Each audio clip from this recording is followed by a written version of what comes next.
Good afternoon, Red Staters. This is Moe Lane, and I'm speaking today with John Colbert, who is the Republican nominee for the 29th Congressional District in California. That's the one currently being held by Adam Schiff. Thanks for speaking with us today, John. Well, thank you for having me on, Mo. And let me also just say thank you for the hard work that you're doing on Red State. And, your work is definitely well respected and very much appreciated. Flattery will get you everywhere. Let's get started if we get started by describing who you are and why you're running. Okay, my name is John Colbert, and it's important to understand the enunciation there, Colbert, not Colbert. I'm running in the 29th District of California. That covers the Pasadena, Glendale, and Burbank area, along with some of the surrounding cities, Altadena, South Pasadena. It gets down through Alhambra and Monterey Park, and all the way out to Temple City. And you asked the question, why am I running? And I think the important thing for people to understand first is that I never had any desire to run for office. This is something that came about actually in my retirement here, and I'll talk a little bit about that. There are three main facets to my life. I'm former military, former law enforcement, and former business. And I retired from business a couple of years ago at a relatively young age. I'm 45 years old now. And it was in my retirement that I saw the country start taking this extreme downturn toward the extreme left agenda. And it was actually in a trip down to the Central Valley of California, my third trip, where they had shut the water off in the Central Valley, that I realized that I had to step up and do something more to help fight against this regime and this kind of congressional action that is killing jobs and harming the American citizens. Now, the district itself, which is, as I said, currently held by Adam Schiff, is considered by many to be a pretty Democratic district. How are you planning to win it? It's an interesting question because today the registration numbers aren't playing the same part in politics as they've played historically. This conservative movement that is taking place in the United States today goes across party lines. No matter what we hear on the media and all this business about, the Tea Party being a fringe group or any of that, whether people belong to the Tea Party or not, Americans are fiscally conservative and they are upset about the direction of this nation. And so when we take a poll in this district, we find that that holds true here as well. The polling results are significantly different than what you would expect considering the registration numbers.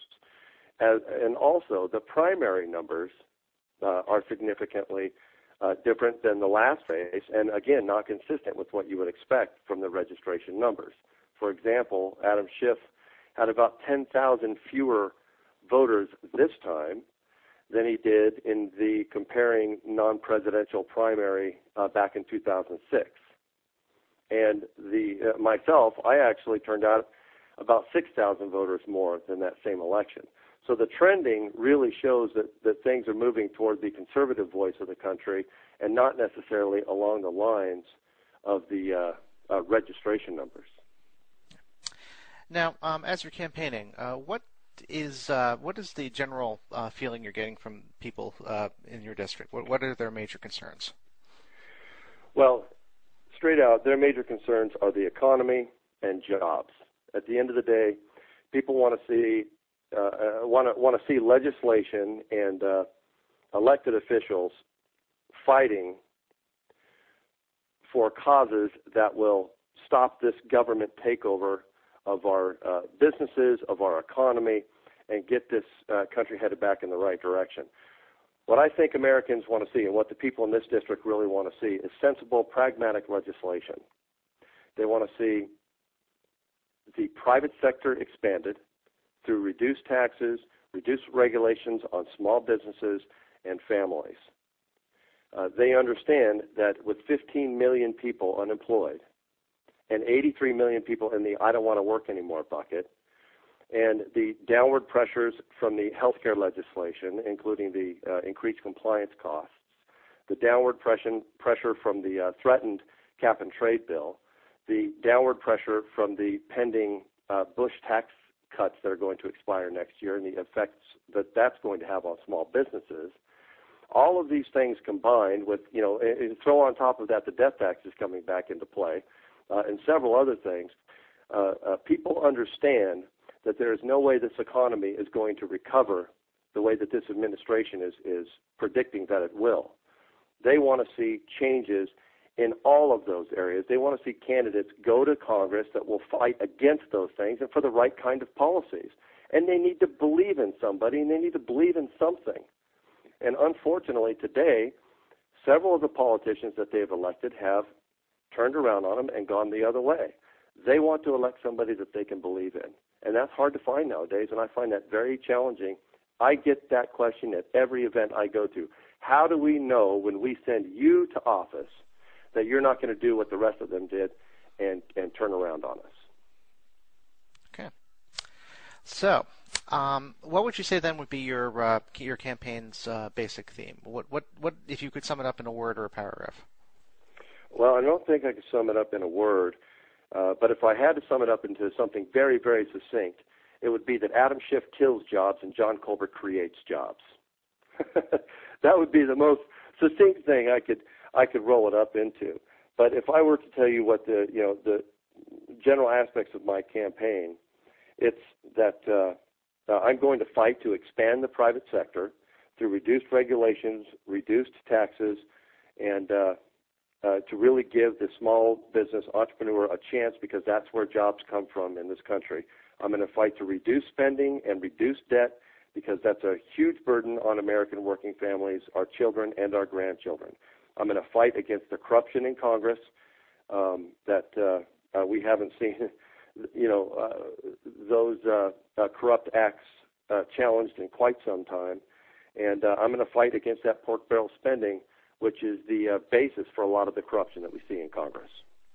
Okay. All right, I have 2 more questions for you, and then I'll let you get back to the campaign. The first is you have a website, correct? Yes, I do. It's www.colbert2010.com.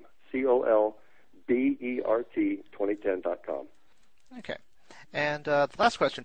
Normally I would ask you what you would be doing the first day that you got into office, but you just went over that.